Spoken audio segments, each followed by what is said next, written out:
दोस्तों, target with PS Parihar channel में आपका स्वागत है। बड़ी ब्रेकिंग न्यूज है यूपी ट्रिपल एससी को लेकर के। यूपी ट्रिपल एससी पूरी तरीके से बैकफुट में है, जहां पर विद्यार्थी लगातार घेराव कर रहे हैं। पूरे प्रदेश में यूपी ट्रिपल एससी को लेकर के किरकिरी हो रही है। उसी के बीच में यूपी ट्रिपल एससी की जो कार्यवाहक चेयरमैन है ओमवीर जी, उनका एक बयान आया है। बयान में उन्होंने ये बताया है कि भर्तियों में क्यों देरी होती है। यूपी ट्रिपल एससी की जो भर्तियां वो किस तरीके से कंप्लीट होती हैं, क्या कार्य प्रणाली है यूपी ट्रिपल एससी की, और साथ में नई भर्तियों को लेकर के भी उन्होंने जानकारी दी है। साथ में हम बात करेंगे यूपी ट्रिपल एससी की संपूर्ण भर्तियों के खिलाफ विद्यार्थी हल्ला बोलेंगे, और 45,000 शिक्षक भर्ती और 8,000 माध्यमिक शिक्षक भर्ती की जो बात है उस पर भी चर्चा होगी।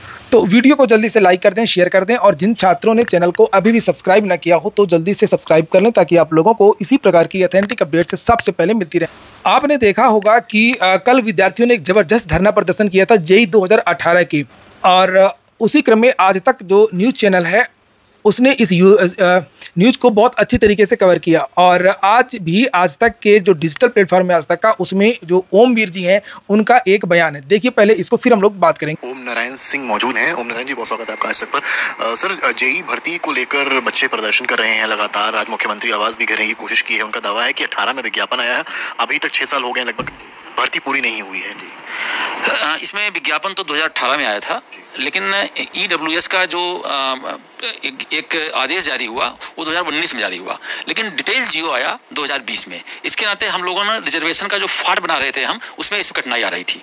फिर हम लोगों ने 2022 में इसकी परीक्षा कराई, लेकिन उस परीक्षा में कानपुर के एक सेंटर में प्रॉब्लम आ गई। फिर उसमें कई कापियां जो गलत पाई गई, उसमें पुनः बच्चों की 2023 में पुनः परीक्षा कराई गई, और अब हम लोगों ने डीबी करा ली है, और इसी 31 जुलाई के लास्ट तक हम लोग सबका रिजल्ट निकाल देंगे। बच्चों का सर दावा यह है कि आश्वासन बार बार दिया जाता है कि अब आएगा रिजल्ट, क्योंकि रिजल्ट से पहले भी कई तारीख के डीवी को लेकर भी काफी देरी हुई, एग्जाम होने को लेकर भी काफी देरी हुई। तो आखिर इतनी देरी क्यों होती है सर? अब इसमें यह है कि बीच बीच में दूसरी प्रायोरिटी आ जाती हैं, क्योंकि जो हमारा डिपार्टमेंट है वो दूसरी बड़ी परीक्षाएं करता है, जैसे लेखपाल की परीक्षा, ग्राम विकास ग्राम पंचायत अधिकारी की परीक्षा, एएनएम की परीक्षा, जिसमें 8-10 हजार लोगों को नौकरी मिलनी थी, तो उसमें प्रायोरिटी चेंज होने के। तो यहाँ पर आप लोगों ने देखा, साफ कहना है कि जो बड़ी भर्तियां हैं उनको हम पहले करवाते हैं, वो हमारी प्रायोरिटी में रहती हैं, और वो शासन की प्रायोरिटी में रहती हैं। शासन की प्रायोरिटी कैसे होती है? जब विद्यार्थी दबाव बनाते हैं, नेता दबाव बनाते हैं, शासन से वहाँ फोन आ जाता है, वहाँ से आदेश आ जाता है, उस भर्ती को आगे बढ़ा दिया जाता है। यानी कोई नियम कानून नहीं है, और इसीलिए यूपी ट्रिपल एससी परीक्षा कैलेंडर जारी नहीं करता है। इससे तो और ज़्यादा अब बढ़ावा मिलेगा आंदोलन और धरना प्रदर्शन को लेकर के। और ये बात चर्चा में भी है कि जो विद्यार्थी जितना प्रेशर डालते हैं मुख्यमंत्री ऑफिस से, शासन की तरफ से जो भी दबाव होता है, उसी भर्ती को आगे बढ़ाया जाता है। लेखपाल भर्ती के बारे में भी कहा जाता है कि अगर विद्यार्थी प्रदर्शन नहीं करते, इतना आंदोलन नहीं करते, मुख्यमंत्री जी अगर इसमें इतनी रुचि नहीं लेते, तो ये भर्ती इतनी जल्दी कंप्लीट होने वाली नहीं थी। लोगों को नौकरी मिलनी थी, तो उसमें प्रायोरिटी चेंज होने के नाते ये थोड़ा सा खिसक गया था, इस नाते थोड़ा विलंब हुआ। लेकिन अब निश्चित मानिए कि हम 31 जुलाई के पहले इसका रिजल्ट निकाल देंगे। क्योंकि आप सर पिछले 4-5 साल से जुड़े हैं विभाग से, बच्चे भी कह रहे हैं कि देखभाल की भर्ती पहले आती है और हमसे पहले हो जाती है, कल मुख्यमंत्री नियुक्ति पत्र दे देते हैं। तो आखिर जेईई के साथ ही क्या प्रॉब्लम है? नहीं, प्रॉब्लम नहीं है, संख्या ज्यादा होती है उसकी, तो नेचुरली हमारे कमीशन का, शासन का फोकस ज्यादा हो।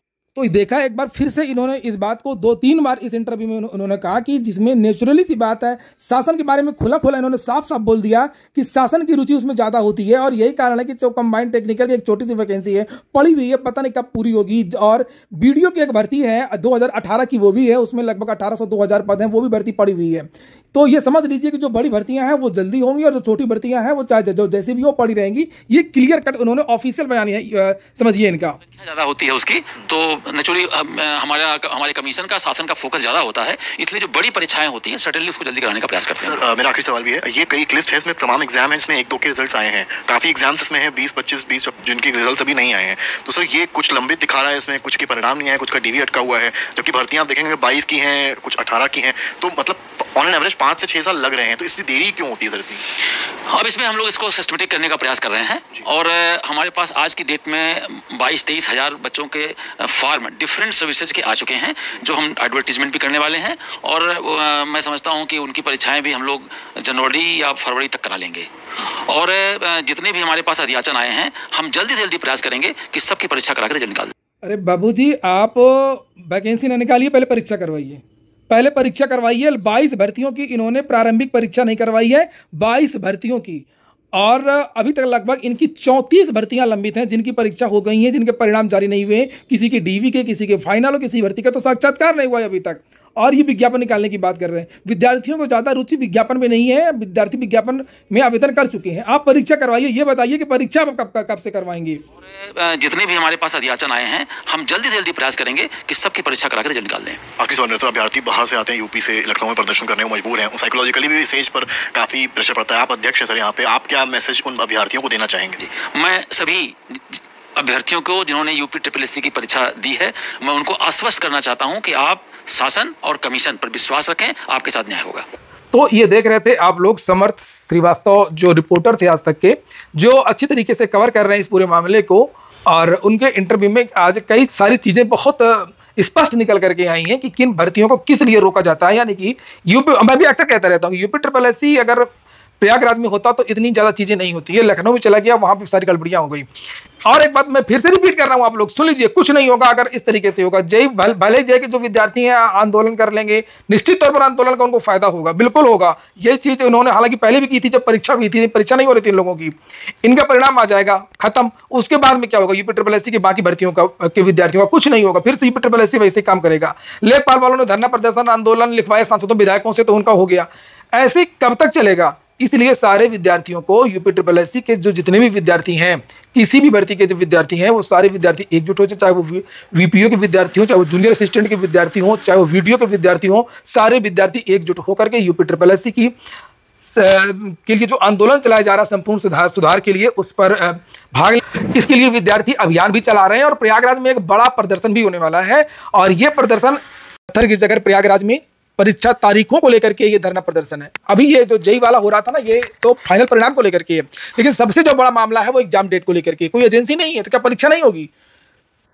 तो ये 15 जुलाई को ये इन विद्यार्थियों ने रखा है। अगर आप लोग भी यूपी SSSC के विद्यार्थी हैं तो आपको आना तो चाहिए ही चाहिए। साथ में इस वीडियो को भी शेयर करना चाहिए। अपनी बात रखने के लिए केवल एक ही चीज पर्याप्त नहीं होती है। आप आइए, ठीक, अच्छी बात है, आकर के फिर वहाँ पर बात रखिए, ये भी ठीक बात है। आप लोग इस वीडियो को ज़्यादा से ज़्यादा शेयर भी करिए, ताकि ज़्यादा से ज़्यादा लोगों को जो ये बात है यूपी SSSC को पता चल सके। और आपको पता है, आज के बयान से ये क्लियर भी हो गया है कि यूपी SSSC शासन से पूछ के हर काम करता है। मैं ये नहीं कहूँगा कि क्या करता है पूछ करके, सब चीज़ें। और शासन के पास अगर आपको अपनी बात पहुंचानी है तो शांतिपूर्वक तरीके से आप लोग अपने धरना प्रदर्शन के माध्यम से, जनप्रतिनिधियों के माध्यम से, जिस तरीके से भी हो, आप लोग शासन पर दबाव बनाइए। तो ये अगर यूपी SSSC मार्कशीट भी बताए, क्योंकि मार्कशीट भी नहीं बताता, बहुत सारा गचल पटल भी करता है ना यूपी SSSC। अभी सुना होगा आपने बयान में कि जेई की कुछ कापियां कुछ गड़बड़ हो गई थी, कानपुर के एक सेंटर की दोबारा परीक्षा करानी पड़ी, वीडियो का अंदर से कापी भर दिया गया था, उसका भी पेपर लंबित हो गया। तो मार्कशीट वगैरह भी तो जारी करे। अगली जो सूचना है वो 45,000 प्राथमिक शिक्षक भर्ती की, 8,000 माध्यमिक शिक्षक भर्ती की। देखिए, जहां से ये सूचना आई थी दैनिक भास्कर के हवाले से, उसमें बेसिक की बात की गई थी कि बेसिक में 45,000 भर्ती, 8,000 माध्यमिक में, और इसी तरीके की सूचना यूपी SSSC के बारे में भी दी गई थी। तो यूपी SSSC के बारे में दैनिक भास्कर ने कहा था कि 21,000 भर्तियां निकलेंगी। और आज आपने जो ओम नारायण सिंह जो कार्यवाहक चेयरमैन है, उनके मुंह से भी आपने सुना होगा कि हम 22-23,000 जो भर्तियों के जो विज्ञापन है वो निकालने जा रहे हैं। तो ये बात तो बिल्कुल मैच कर गई। दूसरी बात मैं आपको बताता हूं कि इस समाचार पत्र की एक और सूचना है कि जिसमें से 4700 लेखपाल के बारे में जानकारी दी गई थी। और यही जानकारी से मुख्यमंत्री जी, जो हमारे उत्तर प्रदेश के मुख्यमंत्री हैं योगी आदित्यनाथ जी, उनके द्वारा भी सीधे 4700 की ही बात की गई है। और ये जो दूसरा न्यूज चैनल है इंडिया टुडे का, ये आज तक, इसने भी कहा बेसिक में 45,000 की बात इसने की है। हालांकि इसकी ज्यादातर जो सूचना है बिल्कुल दैनिक भास्कर की कॉपी, लेकिन मुख्यमंत्री जी झूठ नहीं बोल सकते और जो चेयरमैन है कार्यवाहक वो भी झूठ नहीं बोलेंगे, भले परीक्षा ना करा पाए। तो ये ऑफिशियल बयान है, इसलिए ऐसा लगता है कि जरूर विभागों ने रिक्त पदों का जो ब्यौरा है ये भर्तियों के लिए शासन को भेजा है। अब शासन भर्ती करता है या नहीं करता है, कब करता है, ये अलग बात है। लेकिन जो दैनिक भास्कर की जो रिपोर्ट है वो सत्य के ज्यादा नजदीक प्रतीत होती है। इसलिए ये न्यूज मैंने इसलिए बनाई क्योंकि बहुत सारे लोग इसको बिल्कुल फेक लिख रहे हैं, फेक, बिल्कुल फेक कह रहे हैं। तो ये बिल्कुल फेक तो बिल्कुल नहीं है, ठीक है। और दैनिक भास्कर ने अपनी न्यूज में देखा होगा, पक्ष और विपक्ष दोनों रिपोर्टिंग करी है। जैसे उसने साफ साफ कह दिया है कि पुलिस कांस्टेबल में 4 महीने लगेंगे। यूपी SSSC के बारे में भी भास्कर ने कहा था कि अभी किसी विश्वसनीय एजेंसी ने टेंडर दाखिल नहीं किया है, जिसके चलते फरवरी में फिर से टेंडर निकालना पड़ा और इसी महीने टेंडर खोला जाएगा। अभी एग्जाम के लिए यूपी में कोई एजेंसी नहीं मिल रही है अधीनस्थ के लिए। कांस्टेबल के लिए यहाँ पर साफ साफ लिखा है कि इसमें जल्द कराने की तैयारी जरूर है, लेकिन यहाँ पर देखिए लिखा है कि 4 महीने का समय अभी लग सकता है नई नियमावली की वजह से। तो इसको सकारात्मक लीजिए, ऐसा समझ लीजिए कि 45,000 पद है और आपको अपना प्रेशर बनाना है, भर्ती लेनी है। तो ठीक है दोस्तों, ये हो गया आज का वीडियो। पूरा वीडियो सुनने के लिए बहुत बहुत धन्यवाद।